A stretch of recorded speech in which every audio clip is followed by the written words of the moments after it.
ඉංග්‍රීසි ක්ලාස් එකකට යන්නේ නැතුව ඉංග්‍රීසි ඉගෙන ගන්න මේ වාක්‍ය විෂය හොඳටම ඇති. ඒ නිසා මේක ඉවරනකම් බලන්න. මම Priyankara chat box YouTube channel එකේ උමේෂ් Priyankara. Are you still angry with me?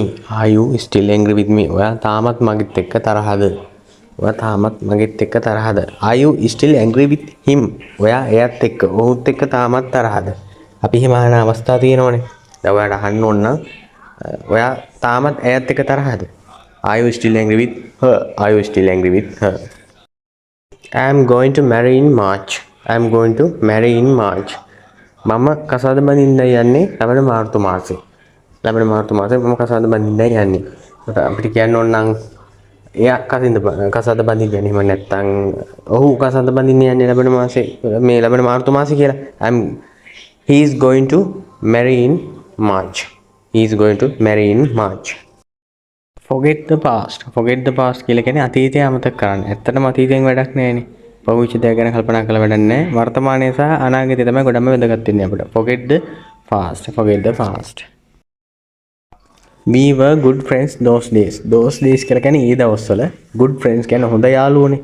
එතකොට අපි හොඳ යාළුවෝ ඒ දවස්වල. දැන් තරහ වෙලා හිටියට ඒ දවස්වල හොඳ යාළුවෝ. We were good friends those days.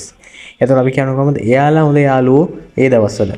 They were good friends those days. They were good friends those days. Isn't there a doctor in the ward? Ward කියලා කියන්නේ වාට්ටුව කියන එක. Ward කියන්නේ ස්පිරිතාලයක තියෙන වාට්ටුව කියන එක. Isn't there a doctor? වෛද්‍යවරයෙක් නැද වාට්ටුවේ වෛද්‍යවරයෙක් නැද? සමහරට ලෙඩුන්ට එකපාරම අසනීප වෙනවනේ. අසනීප ගතිය වැඩි වෙනවා. එහෙම වුණාම තමයි ડોක්ටර් කෙනෙක් හොයන්නේ. Isn't there a doctor in the ward? ward එකේ දොස්තර කෙනෙක් නැද්ද? His mother was crying. His mother was crying. එයාගේ අම්මා ඔහුගේ අම්මා අඬ හිටියා. අඬමින් හිටියා. His mother was crying. අපිට ඕක වෙනස් කරලා කියන්න ඕනේ තාත්තා අඬමින් හිටියේ කියලා. තාත්තලා අඬන වෙලාවල් තියෙනවනේ. His father was crying. His father was crying. එතකොට සහෝදරියක් අඬ හිටියා. His sister was crying. His sister was crying. හරියන්නේ නැත දෙන්නේ නැතු එහෙම නැත්නම් වැක්සින් එක එහෙම නැත්නම් ඉන්ජෙක්ෂන් එක කියලා කියන්නේ හරි ඉන්ජෙක්ෂන් එකක් දෙන්නේ නැතුව ගොඩක් වෙලාවට ළමයින්ට අසනීප වෙනවා මිය යනවා අවස්ථා ගොඩක් තියෙන ඉතින් මෙතනත් ඒ වගේ දේවල් තමයි සිද්ධ වෙන්නේ. The nurse has given a wrong vaccine කියන්නේ වැරදි ඉන්ජෙක්ෂන් එක දීලා baby to the baby කියන්නේ ළමයාට at the hospital රෝහලේදී. The nurse has given a wrong vaccine to the baby at the hospital. රෝහලේදී nurse වැරදි නැත ළමයාට දීලා. වැරදි නැතක් ළමයාට දීලා. He insulted me in public. In public කියන්නේ ප්‍රසිද්ධිය කියන එක. ප්‍රසිද්ධිය කට්ටිය ගොඩක් මැද්දේ. public කියන්නේ ඒකයි. insulted කියලා කියන්නේ අපහාස කරනවා කියන එක. He insulted me in public. එතකොට මොකද කියන්නේ? ඔහු අපහාස කළා මට ප්‍රසිද්ධිය අපහාස කළා. එතකොට එයාලා මට අපහාස කළා ප්‍රසිද්ධිය කියලා කියන්නේ කොහොමද? They insulted me in public. They insulted me in public. That is not my fault. That is not my fault. ඒක මගේ වැරද්දක් නෙමෙයි. ඒක මගේ වැරද්ද නෙමෙයි කියලා කියනවනේ. අපිට ඕක විනාශ කරලා කියන්න ඕන නම් ඒක එයාගේ වැරද්ද නෙමෙයි. මේක එයාගේ වැරද්ද නෙමෙයි. This is not his fault. That is not his fault. මේක එයාගේ වැරද්ද නෙමෙයි. ටිකට් වර්ග ගොඩක් තියෙනවනේ. මෙතන මම මේ කතා කරන්නේ බස් එකක ප්‍රවේශ පත්‍රය. එහෙම නැත්නම් ටිකට් එක ගැන. The conductor didn't give me a ticket. කොන්දොස්තර මට ටිකට් එකක් දුන්නේ නැහැ. ගොඩක් වෙලාවට සල්ලි ගන්නවා විතරයි ටිකට් දෙන්නේ නැහනේ. සිටි බස් වල වගේ නෙමෙයි ප්‍රයිවට් බස් වල ටිකට් දෙන්නේ නැහැ. The conductor didn't give me a ticket. conductor කොන්දොස්තර මට ටිකට් එකක් දුන්නේ නැහැ. I was in a back seat. I was in a back seat. මම හිටියේ පිටුපස අසුනක. පස්සේ සීට් එක. ගොඩක් අය කැමතිනේ පිටුපස්සේ සීට් එක යන්න. ඉතින් මෙයා කියනවා I was in a back seat. එතකොට මම හිටියේ ඉස්සරහ අසුනක. මම හිටියේ ඉස්සරහ අසුනක.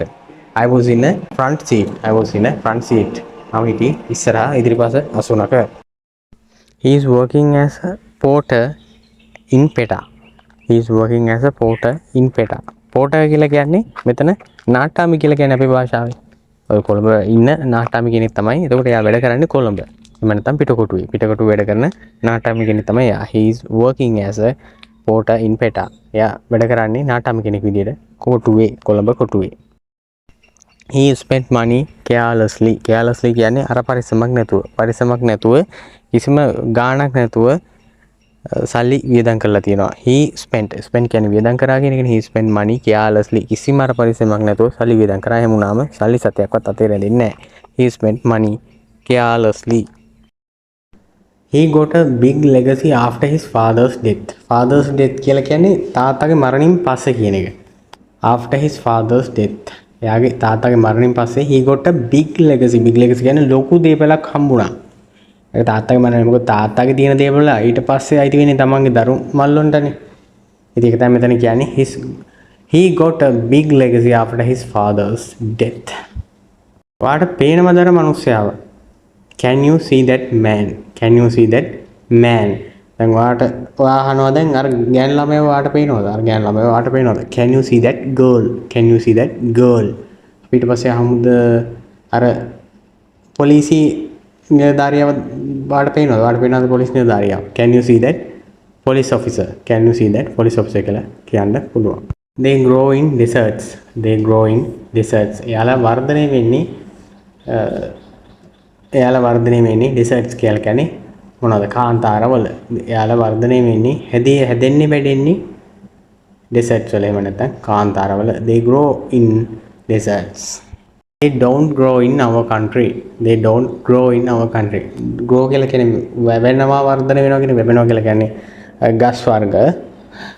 They don't grow in our country. In our country අපේ රටේ. They don't grow in our country අපේ රටේ. ඒවා වර්ධනය වෙන්නේ නැහැ, වැවෙන්නේ නැහැ. මෙතන dates කියන්නේ මොනවාද? dates කියන්නේ මෙතන දින කියන එක නෙමෙයි. මෙතන කියන්නේ රටින්දි කියන එක. රටින්දි. Have you eaten dates? ඔයා රටින්දි කාලා තියෙනවද? රටින්දි වෙළඳපොලේ විකුණන්න තියෙනවනේ මොන තරම්. ඉතින් ඒක නිසා තමයි අහන්නේ. Have you eaten dates? ඔයා රටින්දි කාලා තියෙනවද? I have never been to a foreign country. I have never been to a foreign country. මම පිට රටකට කවදාවත් ගිහිල්ලා නැහැ. සමහර ගොඩාක්ම පිරිසක් පිට රටවලට යවෙන්නේ නැහැ නේ. රැකියාවකට ඇරෙන්නේ සමහර විදේශ සංචාර වලට යනවා. තව සමහර අය රැකියාවට තමයි ගොඩක් පාදක කරගෙන පිට රටවලට යන්නේ. I have never been to a foreign country. Foreign country කියන්නේ විදේශ රටකට කවදාවත් ගිහිල්ලා නැහැ කියන එක තමයි මෙතන කියන්නේ.